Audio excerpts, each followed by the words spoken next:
We have a lot of questions from our viewers online. Could we ask you a few of those? So many questions. Okay. We have a question from Adish from Maharashtra. He says, Namaskaram Sadhguru. I would like to know more about this Mahamantra initiation. They say that Om Namah Shivaya should only be chanted after one is initiated by a guru. Why is that? How can we continue this at home when we are not in your presence? I'm asking, how the hell are you going to be without my presence?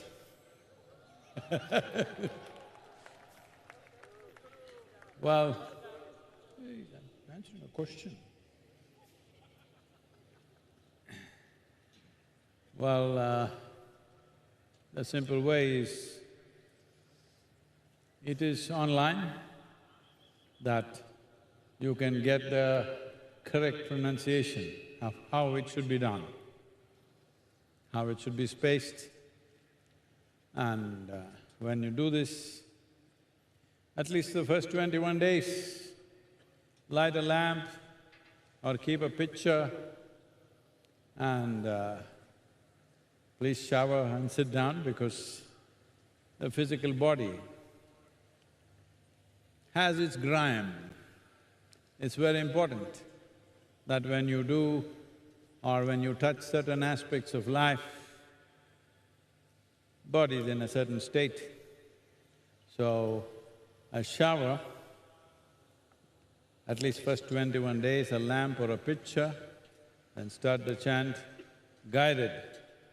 The audio recordings are there, guided, you do it.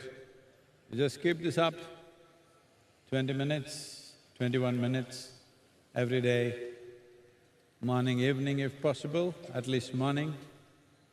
It'll do wonders to you. These are 5 syllables which have immense impact on the 5 elements of who you are. Please make use of it. Oh. Sadhguru, I'm Jabir from Lagos, Nigeria. I'm 29 years old. Oh, just like me, huh?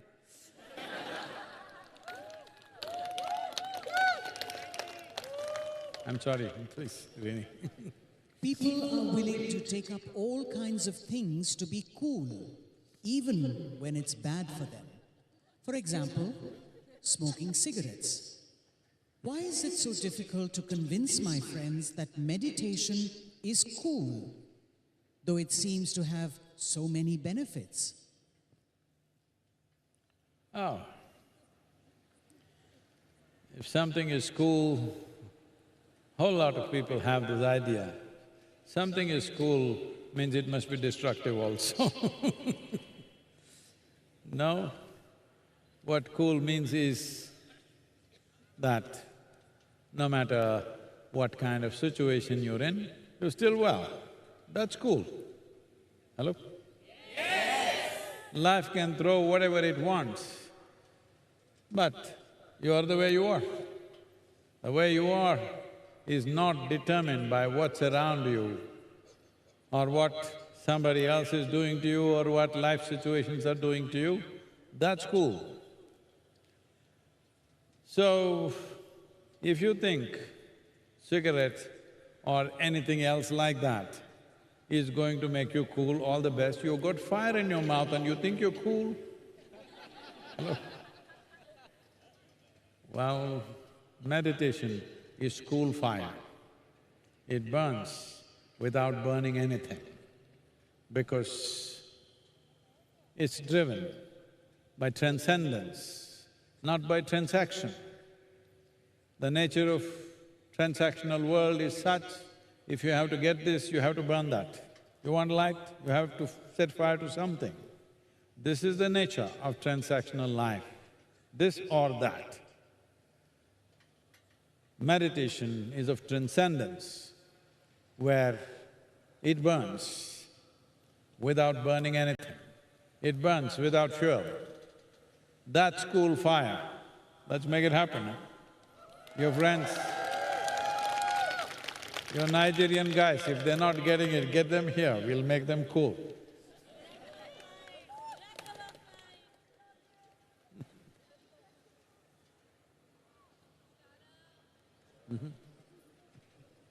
Elena from United States asks, Namaskaram Sadhguru, my sister speaks about a deep connection with life through writing poetry, while I connect through yoga practice.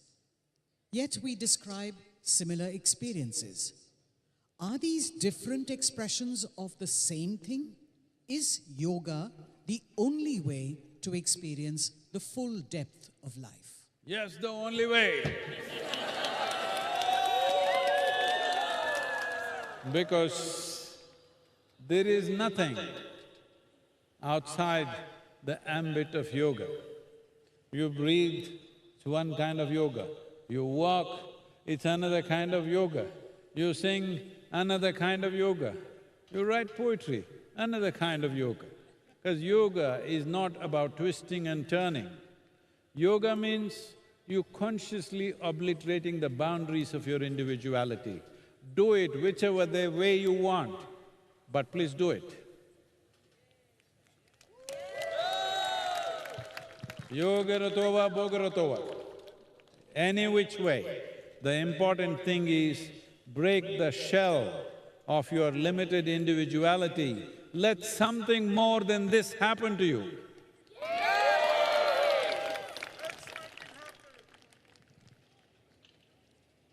Vaishak from Kerala asks, Sadhguru, there is a lot of political debate about the caste census right now.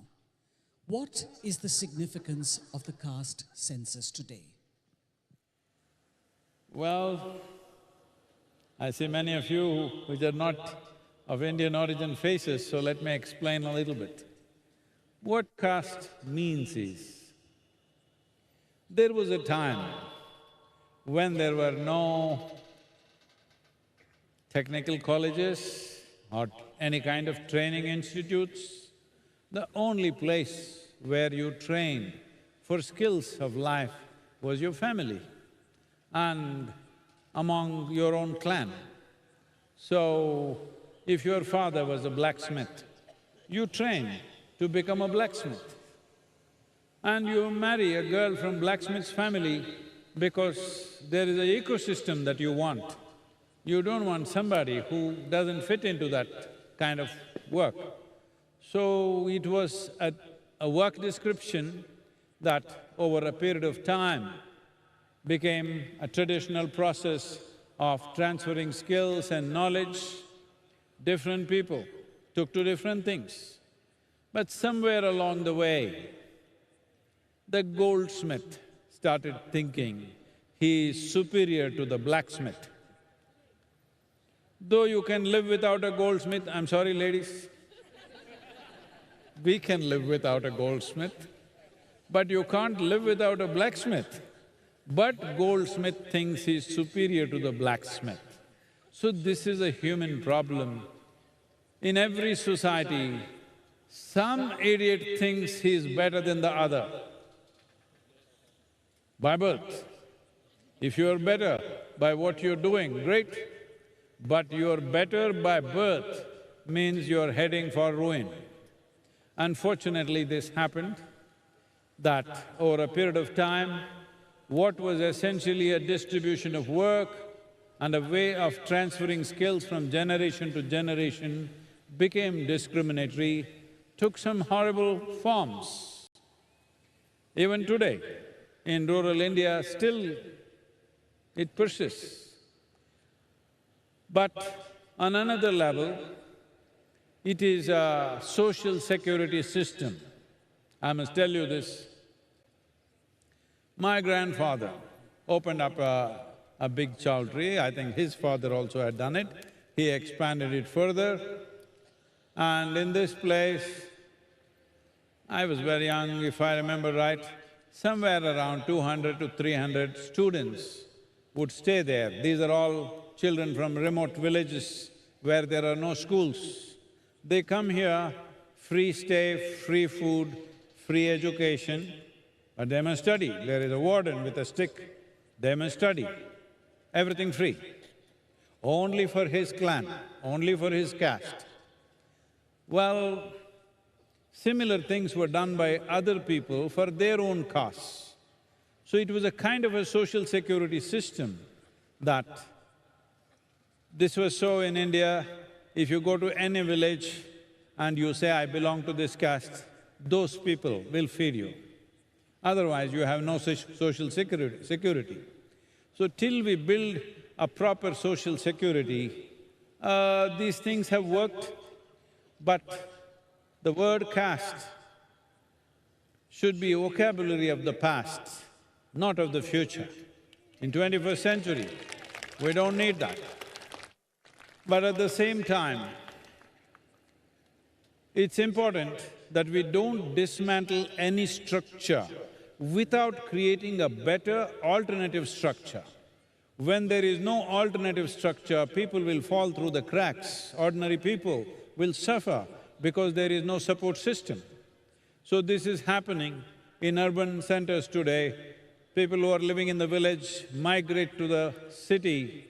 There is no caste, there is no clan. Well, if you don't make it, you just go to the very bottom to be exploited in every possible way. This happens in every country. So, these were kind of support systems or social securities which are still working. So I would always say, however bad a system is, before dismantling it, create a better system, otherwise too many people will suffer. But in 21st century, we should not be dividing the society on the basis of caste. This is being talked about, I know, but I don't think that's a place to go. It is time that people start forgetting what is their caste. We create a society where everybody is supported, where everybody has a way to survive, where everybody has a way to thrive, not just my clan. Here in Yoga Center, we don't even ask, we don't even know which religion you are, which caste you are, what the hell you are.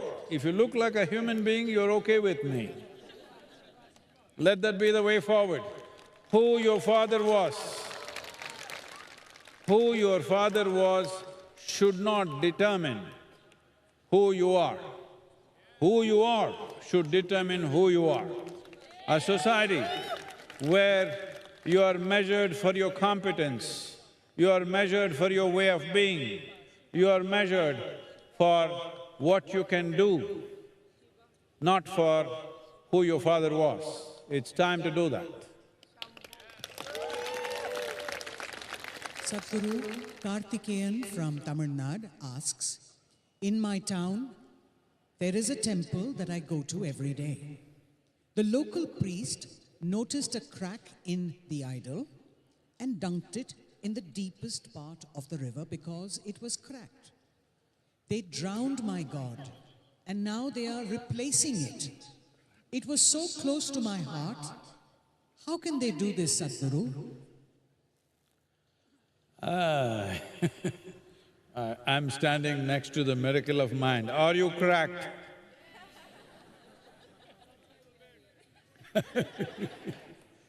Well, you must understand, you live in a civilization where this is the only civilization on the planet which is fully conscious that we created the gods. Everywhere else, they've been told God created them. But this is a culture and civilization where we are conscious that we created our gods. That's why we make them the way we want. Hello? Now, all of you know that once a year you have the Ganapati festival. We make a Ganapati. Those of you who don't understand, the elephant-faced god, I'm sure you've seen. We make him nicely out of mud or maybe dough. We worship him like he's everything. After 15 days, we drown him. in the water and he dissolves and we're very happy. How's that? Where else in the world is it possible that which you consider as God, you drown him and dissolve him? There are many such cultures. In Bastar, they worship the Devi for one whole year and at the end of the year, they drown her. This is this kind of culture. But your temple priest, I'm glad he's doing what he's doing, because if an idol is properly consecrated, it's reverberating with some energy. If it cracks or if it's damaged in some way, it's possible that it became a receding energy. Once it becomes a receding energy, that's not good for people. People should not go near it. We will usually find the deepest part of the river and drop it, or take it to the ocean and drop it so that nobody is influenced by it. It's a good thing to do. So, these days, a cracked idol, if you find, you bring it and keep it in your garden because you think it's a nice decor. No, it's not a good thing to do. If it is not well consecrated, it doesn't matter, it's just stone. But if it's well consecrated and now it's damaged, it becomes a receding force and it could cause damage to human beings. It's best that you're not around that. There are some famous places in Tamil Nadu, I don't want to name it, that it is believed if you go there, you will face failure. The political leaders of the state will never go to this temple because they will lose their election if they go there, because it's receding energy. For a long time, it's been receding. So, your temple priest, whoever he is, seems to be a wise man. It's a good thing to do. Virushti from Gujarat asks, Sadhguru, you mentioned that you never pray in any temple. Then why are you building so many temples? Why do you want us to go to these temples? I never taught you a prayer, I only built a temple. You must understand, the word prayer as an act means you're appealing for something. Even if you go to the court of law, you present a prayer. Dear Lord, these are the words in the court also. Oh my Lord, I want this. So prayer is essentially a kind of appeal. So in that context I said, no matter what, I never appealed. I'm saying, if there is something here that you consider as divine and it needs your advice how to function, no good. Hello? If it's of a higher intelligence than me, it's stupid for me to tell him what to do. If he's a lower intelligence than me, again it's stupid for me to tell him what to do. Hello? I believe it is of a higher intelligence than me, so I don't say anything as to what he should do or she should do. They can do whatever. It's for me to handle it the way it comes. They wanted to crack my head, they cracked my head and removed half my brain, but I'm doing fine with half a brain, hello? So, I never prayed, nor should you. It is… a temple is an energetic space. It's for you to just soak it in. But if you just say that, you need a phone, if you go into the temple, you have to take pictures of the idol, or you must be making… all right, that one. Otherwise, something. So you need something. So we'll teach you something, no, I mean a mantra, okay? If you don't know how to be silent, use appropriate sounds to become silent. If you simply know how to be still, no need for anything. If you do not know how to be still, We can use some sounds to bring that stillness, but that's not prayer. You're not asking for anything. If you go into your powerful space, never ask for anything. So do whatever the hell you want. I will handle it. Hello?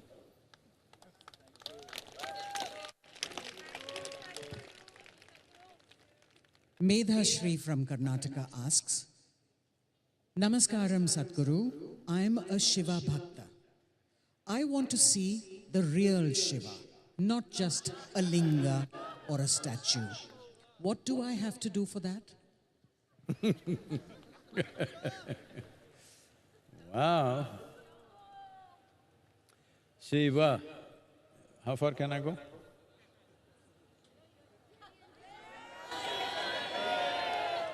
No, the microphone.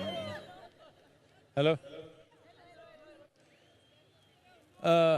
The word Shiva means that which is not.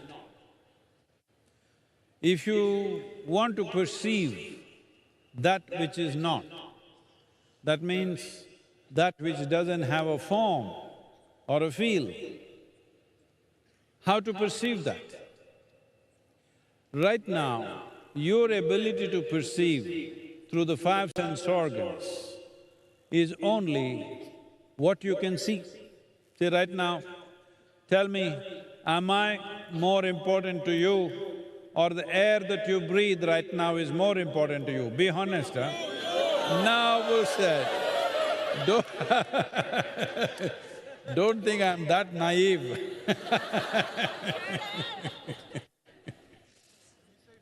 The air that you breathe is vital, but you can't see it. Because you can't see it, you can argue it's not there. But if you hold your nose, then you know, you won't survive.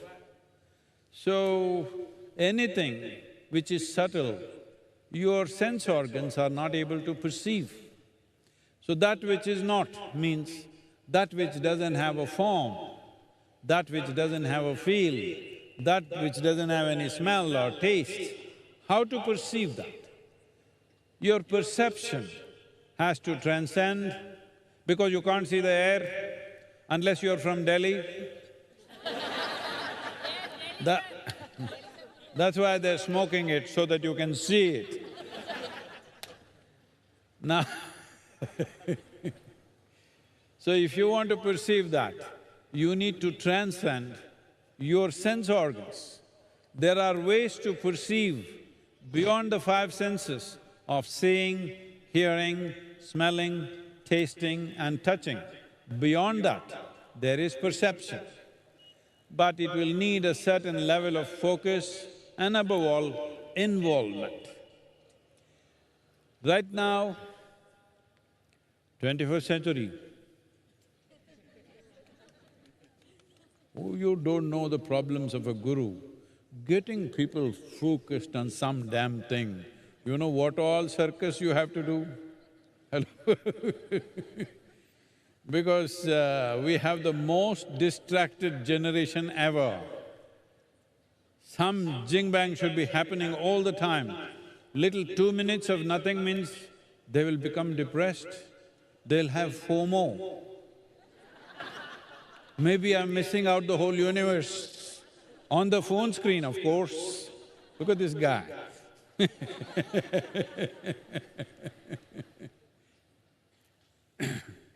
So, because of this looks like a very impossible task. It is not. If you bring a profound sense of involvement into something, anything, absolute sense of involvement, you will know what is Shiva. That which is not, that which is formless, that which is without any feel or any kind of boundary. It's not somewhere, it's everywhere, but you are incapable of experiencing anything outside of this. Hello? Right now, are you able to hear me? Where do you hear me? Within yourself? Where do you see me? Within yourself? So you are incapable of experiencing anything outside of you. So even if it comes to Shiva, you can only experience it within yourself because everything that's physical about you, everything which has a form and a feel about you, you gathered from this planet. Huh? Who am I talking to? Anything that you can touch about you and see, you gathered from outside, isn't it? So what you gather can be yours, it's not you. To gather so much, there must be something more fundamental. So what you have gathered, if you can keep it aside for a minute, this is what meditativeness means. Meditation means this, all that you have gathered, keep it down for a moment, then you are Shiva.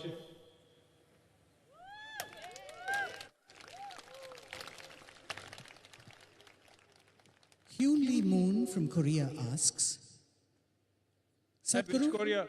Which is it, south or north? Accordingly I'll answer.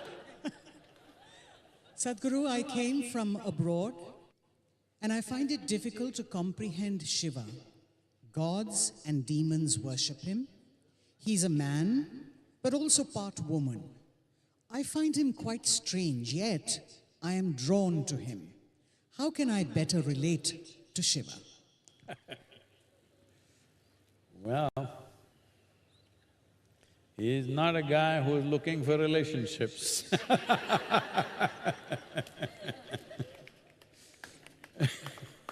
Not a guy who is looking for relationships. So, how can you relate to him? Well, how do you… See, you live in a home, whatever kind of home it is, you know if the ceiling leaks, you know that. The flooring is cracked, you know that. If rats coming out of the walls, you know that. But you do not know the condition of the foundation, isn't it? Most important part of your house, but you have no clue. That's the problem. You have no relationship with the foundations because you can't see it, you can't feel it, you're not living there. The same thing here.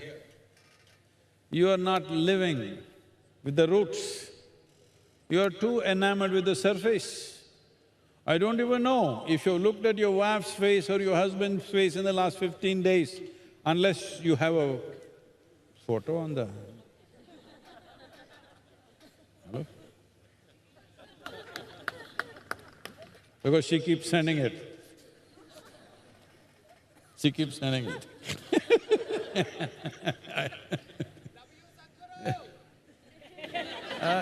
I take this thing seriously, be careful, huh?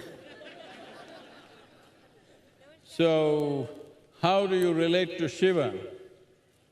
How do you relate to the roots of who you are? The only way is to turn inward. Turning inward does not mean contemplation. Turning inward does not mean analyzing and synthesizing yourself.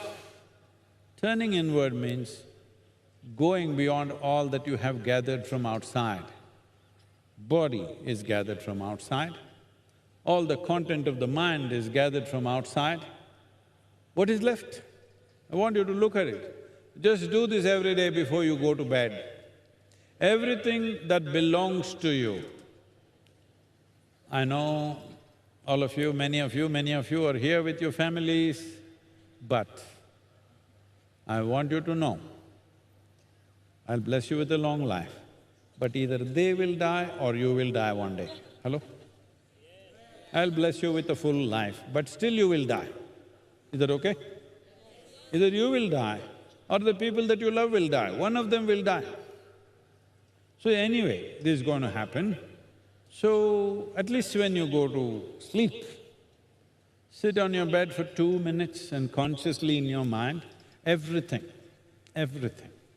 Your home, your wealth, your qualifications, your positions in the world, your relationships, your body, your mind, everything, keep it aside and just sleep.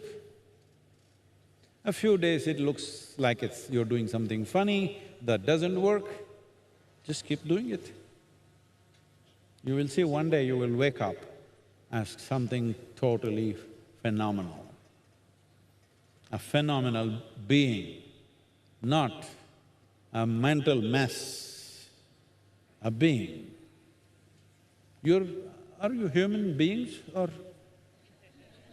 Are you human beings?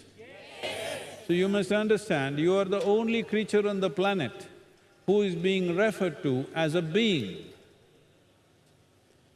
This is because you are supposed to know how to be. What a mistake they made, huh?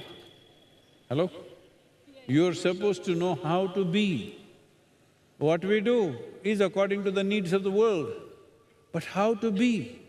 If you knew how to be, do you have any goddamn problem in your life? This is a simple thing you have to do. 2 minutes before you go to bed, keep everything aside, everything that you gathered. House you gathered, wealth you gathered, money you gathered, husband, wife, children you gathered. Oh, is it okay? Yes. Body you gathered, your very mind you gathered, keep everything aside. It's not going to go away, they're not going to leave you so easy, come on. Just keep it aside and sleep. Every day, just do this. One day you will wake up very different. And… no, I'm not talking about your divorce, that's not what I'm talking. Please. Sadhguru, we have a lot of questions that have come in, but perhaps we can end with this. This comes from Sumangini from Odisha, and she asks, Sadhguru, if just 7 minutes of meditation is sufficient, why did Saptarishis and other yogis spend so many years doing intense sadhana? Oh, that's because all of you are so smart and fantastic and they were no good people, huh? That's what you want to hear? No. 7 minutes is a horrible constipation. At least 7 minutes. This is not to enlighten you, at least stay mentally healthy. Hello? This is not for a genuine seeker. This is for 3 billion people who do nothing about themselves, and even if they fall sick, they think it's because of somebody. Hello? It's for them. That those who have not even taken responsibility for how they are right now, you burst out in anger or some madness, you don't even understand it's me who's doing this, you think it's he who did it to me. Hello? If you're in that condition, at least 7 minutes will wake you up. After you wake up, I'm sure if you tasted something good, you will go for more. I believe so.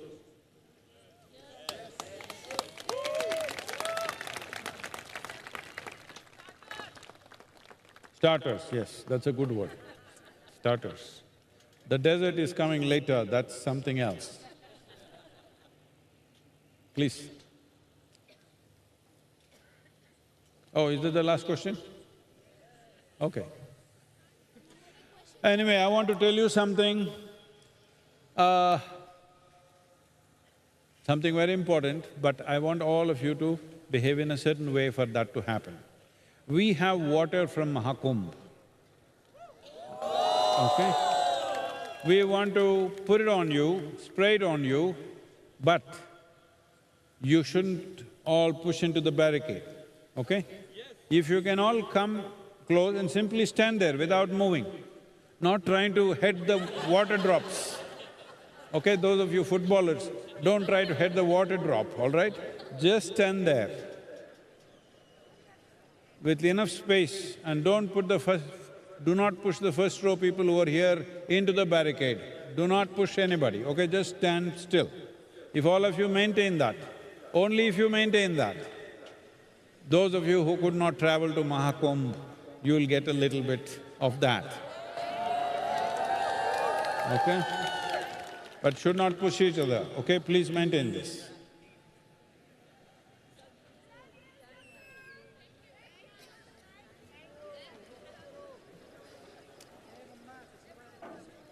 Done.